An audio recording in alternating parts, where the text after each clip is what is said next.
How about this weather? Yeah. All right, go ahead. Matt, your receiver rotation, obviously with Hollywood out, just how the guys adjusted to him not being out there, and what are you doing anything to change from now?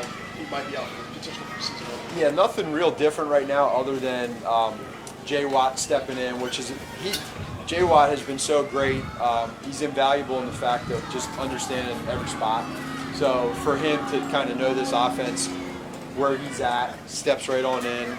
We changed the name of the personnel, per se, and the guys just keep rolling. But they're doing a good job, and I think it's one of those deals they just got to know. And it's next man up mentality, and we want Hollywood to get back as soon as he can, but we got to keep rolling, and we got the guys to do it.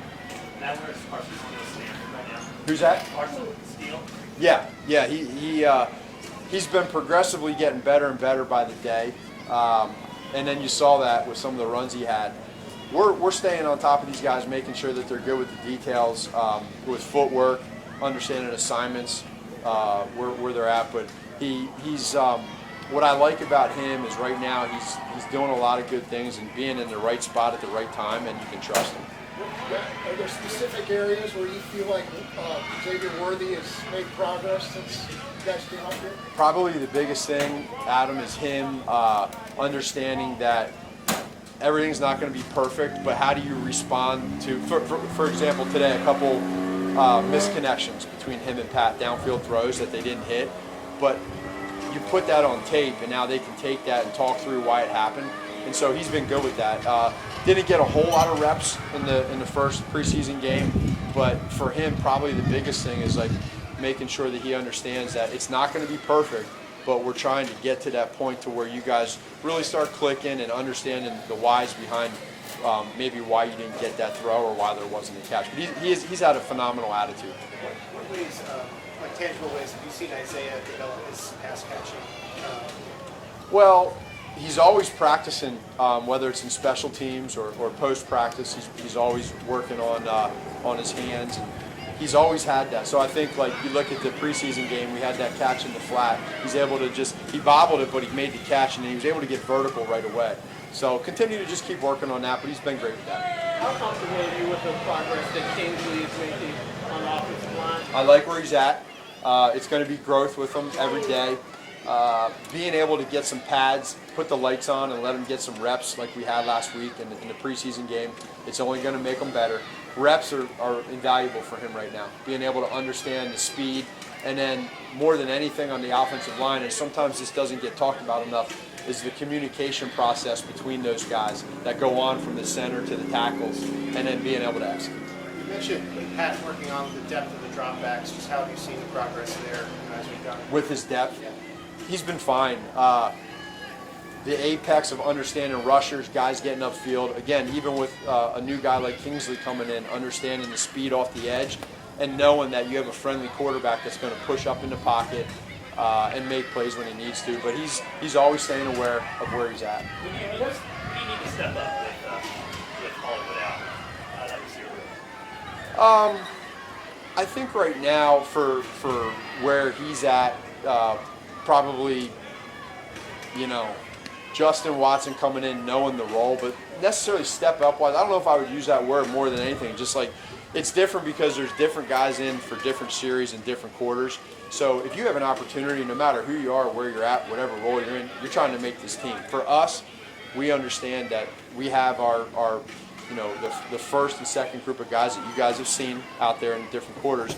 Whoever that is, go ahead and use the competition to make a play. So I think it could possibly be different every game. We'll wait and see. Has Nico showed you the things you were looking for up here?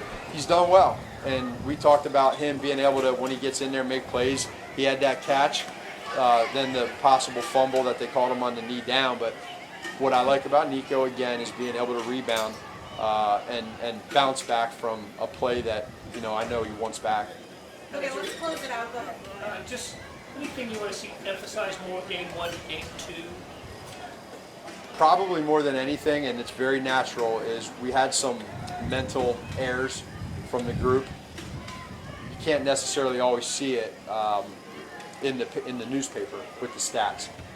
It's typical to have that. So let's reduce that. And you guys have heard me say we're looking for the guys that don't make the same mistake twice. So when you have a second game, you can evaluate that. One, Alex Smith out here, just the conversation with him being out here. Just two guys, Justin Ross and Darius Tony, what you see. So first of all, it's been phenomenal seeing Alex. I was able to see him at the Super Bowl. Such a, just a rare person of who he is, of just not the player we know him, but as a person as well and what he's been through. So it's always great to see him back out here. That's fun. And then those other guys, who were the two guys you said, Kadarius and who else? Justin Ross. Yeah, Justin's making plays. He's out there. He made a great catch there down the sideline. Again, just continuing to grow, not make the same mistake twice for Justin. I love his attitude. He's been very involved and really enjoying his process. And then Kadarius, again, same thing. It's just making sure he's just got to get healthy and get out there so that we can, see him and see the reps. Last two, maybe Matt. Matt, have you learned anything in this camp, just seeing Travis Kelce day to day, just how he's trying to, obviously grow within the offense and help everybody else? He's still doing everything he's done with the routes. What I always like in the last 3 years now, me being back here, is just seeing his continual growth as a leader and a mentor and a conduit of us coaches to the young guys and the players. You get to this part of camp right now, it can be a little bit grueling. You can get a little bit of that I feel sorry for myself mode. He doesn't let that happen. And when you hear that come from a player like Kelce, it impacts his young guys and they push through. So I think that his leadership's been great. Last one, Matt, Patrick mentioned last week that he's a football historian. He's kind of a junkie in that research. How do you see that about him, especially maybe how does that manifest itself, whether it's just in the way he thinks or the things he sees or even some of the things that they come up in the laboratory? Right. Well, I'd say his appreciation, number one, for people that have come before him is real. He doesn't miss much stuff, so whether it's the present or whether it was the past with the historian part, and then being able to use experiences and plays that maybe he's been a part of or has seen to use into his creativity to help us out as coaches. Hey, think about this, think about that. But it's just he loves that stuff. He's always about it, and not everybody's like that. But he has a rare trait to want to be like that. Thank you, everybody. Thank you. Thank you. Thanks, Matt. See you.